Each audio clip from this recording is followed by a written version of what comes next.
Chosen one, stop scrolling.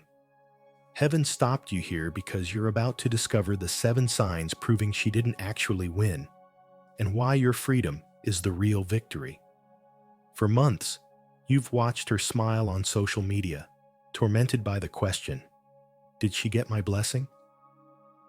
Tonight, that torment ends. I know you're exhausted. The betrayal broke something sacred inside you. You've been carrying a weight that makes it hard to breathe, wondering if you weren't enough, if they're happier now, if God even sees your pain. But what I'm about to reveal will shatter every lie you've believed about what really happened. Type 999 in the comments right now. This is your divine confirmation. Heaven heard your prayers. Subscribe, because this message isn't finished. By the end, you'll finally understand why you were never the one who lost. Sign number 1. The foundation is cracked. Let's start with something nobody tells you. Every relationship built on betrayal has an expiration date stamped on it from day 1. Not maybe. Always. When a house is built on sand, it doesn't matter how beautiful the furniture is. The foundation is compromised. Eventually, that house will collapse. The same is true for what she thinks she won. I know what you've been doing. Scrolling through social media at 2 in the morning, seeing their vacation photos, that ring on her finger. And every time something whispers, she won. She got everything I built. But that's the biggest lie you've been feeding yourself. Let me tell you about Linda, 58, from Ohio, married 32 years. Then her husband left for Ashley, a 36-year-old coworker. For 2 years, Linda tortured herself watching their Facebook posts.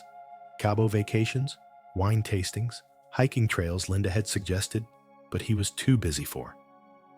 Then one night, Linda's phone lit up. A message from Ashley. He's doing it again, Ashley wrote, crying through text. I found messages. Another woman. How did you survive this? Linda sat there in the dark, and something clicked. She didn't survive the betrayal. She escaped it. Ashley wasn't living Linda's dream. Ashley was living Linda's nightmare, but worse. Because Ashley chose to trust a man who proved he could lie to his wife of 32 years and walk away without looking back. Here's the truth Ashley learned too late. If he could do it with you, he will do it to you. The very foundation of their relationship is deception. Every I love you is shadowed by other I love yous, he said while lying. Every promise is undermined by promises he broke to you. And deep down, she knows this. She knows those same hands that held hers while betraying you could betray her. Real trust will never exist in their relationship. Researchers at the University of Denver found that second marriages beginning as affairs have a 75% higher failure rate. Why? You cannot build lasting love on broken trust. So when you're awake at 2 a.m., wondering if they're happy, she's awake too. Not from guilt, from fear. Fear that the pattern will repeat, that she's not special enough to be the exception. That's not winning. That's a prison disguised as romance. Sign number 2. She inherited your worst version of them. She didn't get the person you fell in love with. She got the person capable of destroying you. James, 61, Vietnam vet, married 38 years, told me, she thinks she got the compassionate version of me, the one who brings flowers. But I was that person for 38 years until I got tired. She's getting the man running on new relationship energy. And I know exactly when that runs out. Year 3, month 7. That's when I'd forget anniversaries. Work late. That's when the real work begins. And this man already proved he runs when marriage gets hard. Psychology. Today published a study. The behaviors that end one relationship don't disappear in the next. They hibernate. That man who stopped prioritizing you, he'll stop prioritizing her. She didn't get the fixed version. She got the version that hasn't hit the hard parts yet. You got out before wasting another decade on someone's potential. She's about to spend her prime years learning what you already know. This person doesn't know how to stay when it's not easy. It's like buying a like-new used car. Looks shiny. But the engine problems that made the first owner sell it, those don't go away. They're just waiting. Sign number 3. The social performance is exhausting. Her every perfect photo she posts is a confession. She's trying to convince someone this was worth it. Robert, 54, electrician from Texas. His ex-wife Sandra left him for her personal trainer. Robert said the hardest part was watching Instagram transform into the Sandra Show. Every workout, brunch, candid kiss. Comments, "You two are goals." Then Robert ran into Sandra's sister at the grocery store. She looked at him sadly. "She made me take 47 photos last Sunday to get that one candid shot." She's not happy, Robert. She's performing happiness because everyone's watching, waiting to see if she made a mistake. Dr. Judith Orloff, UCLA psychiatrist, calls this defensive happiness, over-demonstrating joy to silence internal doubt. The more perfect the posts, the more imperfect the reality. Meanwhile, you've been living, not performing. You cried in the shower. You saw a therapist. You told your daughter the truth. You were real with your pain, which means you're actually healing.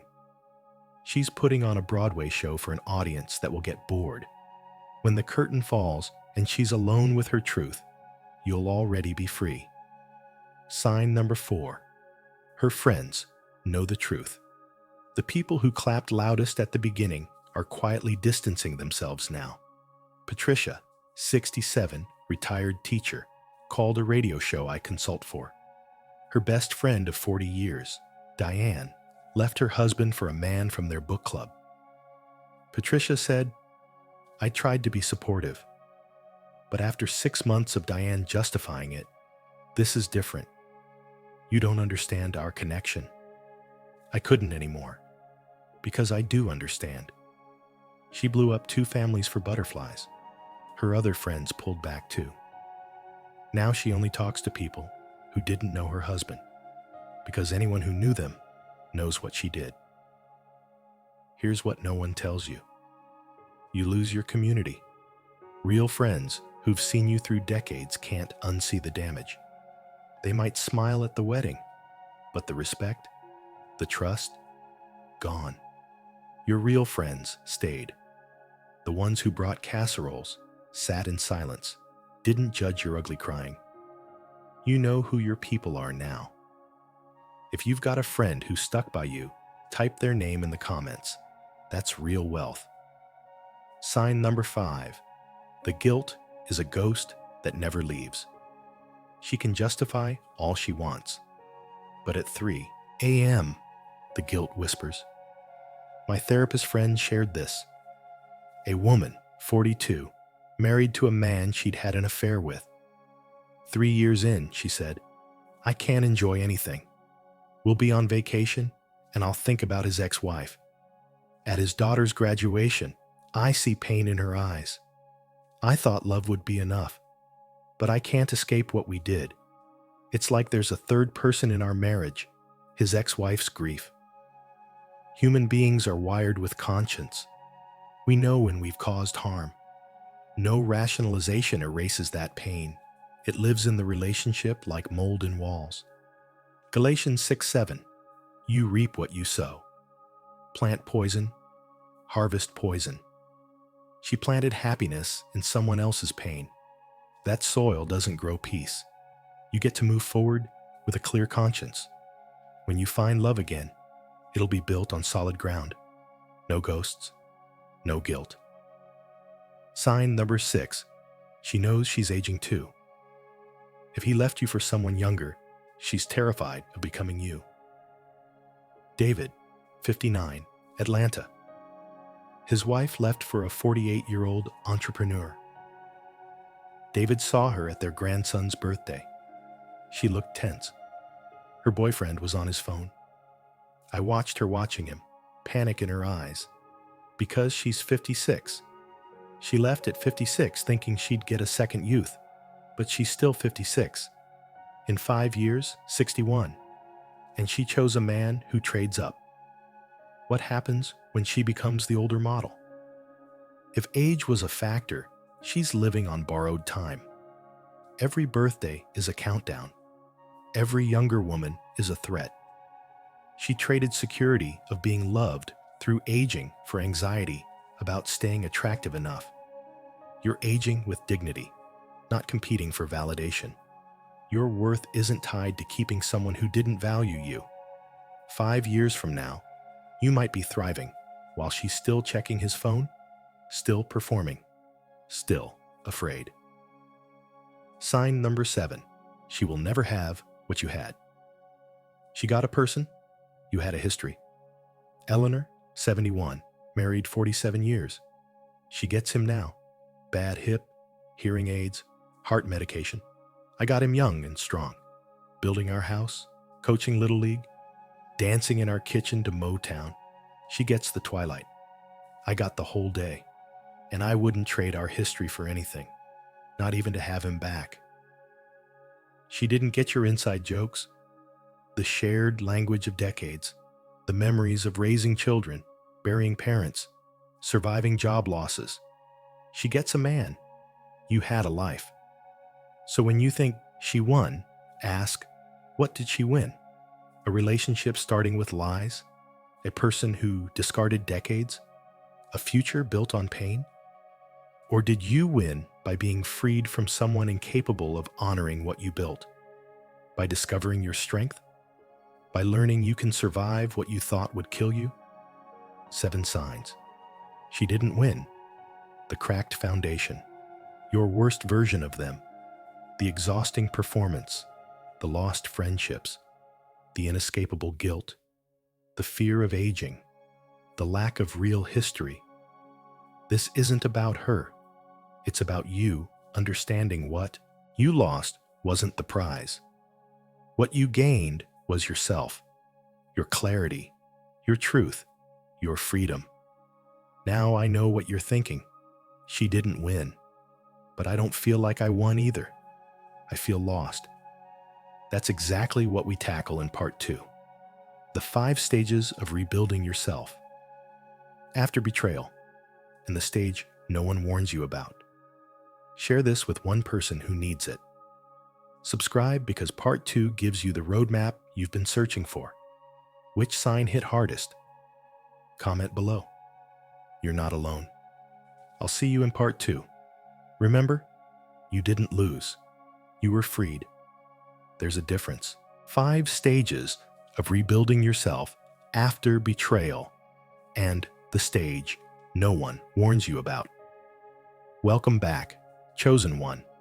If you're here from part 1, you know now that she didn't win.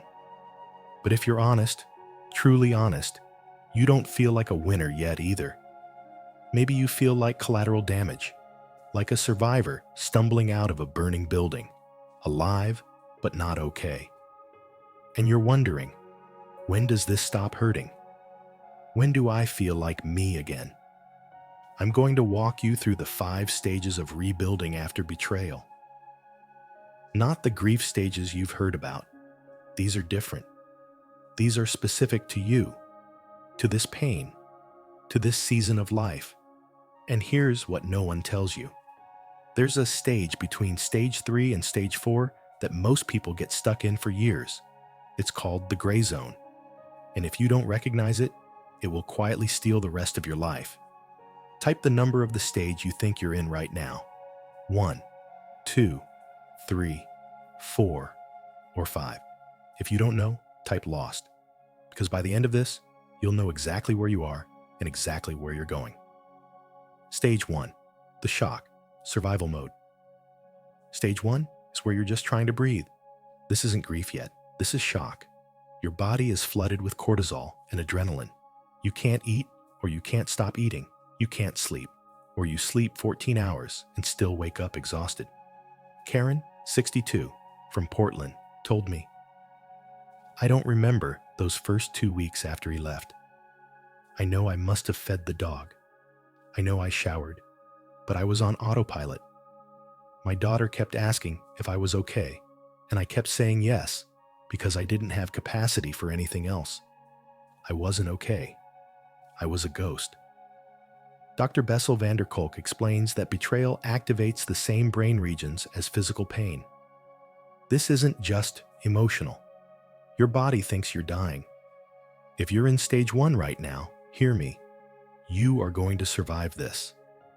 I know every morning you wake up and for 3 seconds you forget, then it hits you all over again. But one morning, you'll wake up, and the first thought won't be the betrayal. Stage 1 typically lasts 2 weeks to 3 months. Don't compare your timeline to anyone else's. Stage 2, the anger, the reckoning. The shock wears off, and underneath it is rage. Pure, hot, righteous fury. This is stage 2, and it's necessary. Tom, 56, high school principal, told me, "I was so angry I scared myself. I'm not a violent person, but I had dark thoughts. I wanted everyone to know what kind of person he was. I wrote emails I never sent. I drove past his house. My pastor told me I needed to forgive, and I almost threw a Bible at him." Here's why anger is essential. It's your psyche's way of protecting you. It says, what happened to you was wrong. Without it, you stay in victim mode forever. But some people never leave stage 2. Brenda, 68. Her husband left 12 years ago. 12 years. And she still talks about that woman like it happened yesterday. Her kids stopped visiting. She's bitter, isolated. Brenda got stuck in stage 2, and it cost her the rest of her life. You'll know you're leaving stage 2 when the anger becomes boring, when you're tired of your own story. If you're in stage 2, don't judge yourself. Just don't camp here. Visit, feel it, then keep moving. Stage 3, the bargaining, the what-if loop. Stage 3 is where your brain tries to rewrite history. What if I'd been more attentive? What if I'd lost weight? What if I'd been less me? This is the bargaining stage, and it's a trap. Sandra, 64, nurse. I made a list of everything I could have done differently. Then I sent it to him. I begged him to come back. I promised I'd change. He didn't even respond. And you know what hurt more than the betrayal? Realizing I just humiliated myself by taking responsibility for his choices. Why we bargain? It gives us the illusion of control. If it was your fault, you can fix it. But if it was their choice, you're powerless, and powerlessness is terrifying. Michael, 60, told me his therapist asked, if you'd been perfect, would that have stopped them? He realized he'd given himself all the power and all the blame. But he didn't make them do anything. How to leave stage 3. Accept that even if you'd been perfect, someone determined to cheat would have found a reason. Say it out loud. Their choices are not my responsibility. Now, here's where it gets critical. Most people think after bargaining comes acceptance, but there's a hidden stage that traps people for decades. The gray zone, the hidden stage. This is the stage almost no one talks about because most people don't even realize they're in it. I call it the gray zone. And it's where people spend 5, 10, sometimes 20 years without knowing it. The gray zone is when you're no longer in acute pain, but you're not actually living either. You're functional. You go to work. You see your grandkids. You smile at church. But inside, you're gray, numb, going through the motions. You've accepted the betrayal happened. You've stopped bargaining, but you haven't rediscovered joy. Richard, 67, retired firefighter, told me, after my wife left, I went through all the stages. Then I just leveled off. I wasn't sad anymore, but I wasn't happy either. I'd wake up, have coffee, watch the news, go to the gym, come home, watch TV, go to bed. Every day the same. My daughter asked me once, "Dad, what makes you happy?" And I couldn't answer. Nothing made me happy, but nothing made me sad either. I was just existing, and I did that for 8 years before I realized I was wasting the time I had left. Why the gray zone is dangerous. It feels safe. There's no pain, so you think you've healed. But healing isn't the absence of pain. It's the presence of growth, joy, purpose, connection. The gray zone is stagnation disguised as peace. Signs you're in. The gray zone. You don't cry about the betrayal anymore, but you also don't laugh much. You've stopped making plans beyond next week. You say, "I'm fine," and mean it, but fine isn't good. You've lost interest in things you used to love. You go through your day on autopilot. When asked, "What do you want?" you genuinely don't know. Donna, 61, told me, I was in the gray zone for 6 years. Then I got diagnosed with breast cancer, stage 2. And you know what I thought? I thought, I've already been half dead for 6 years. What's the difference? That's when I realized I'd survived the betrayal, but I'd stopped living. Ask yourself, if someone offered you an all-expenses-paid trip anywhere in the world, would you feel excited? If your answer is, "I guess that'd be nice," or, "I don't know, it seems like a hassle," you're in the gray zone. How to leave. This is the hardest transition because it requires choosing life again. It means trying one new thing per week, even if you don't want to. Saying yes to invitations, even when isolation feels easier. Asking yourself, what would bring me joy? And doing it, even if it feels silly. If this description made your chest tight, if you felt seen for the first time in years, you're in the gray zone. And here's what I need you to know. You're not broken. You're stuck. And stuck can be unstuck, but only if you decide to. Stage 4, the acceptance, peace without bitterness. Stage 4 is where you finally, truly accept what happened without needing to understand why. You stop asking, "How could they?" and start asking, "What now?" Acceptance isn't forgiveness. It's not saying, "It's okay." It's not reconciliation. Acceptance is saying, "This happened. I didn't deserve it, and I'm going to build a life anyway." Gloria, 70, married 46 years before her husband left, told me, acceptance came on a Tuesday. I was in my garden, planting tomatoes, and I realized I was thinking about whether to add basil this year. Not about him, not about her, about basil. And I smiled, because for the first time in 3 years, my brain was my brain again. He didn't live in every thought anymore. What stage 4 looks like. You can hear their name without your heart racing. You can tell the story without crying or raging.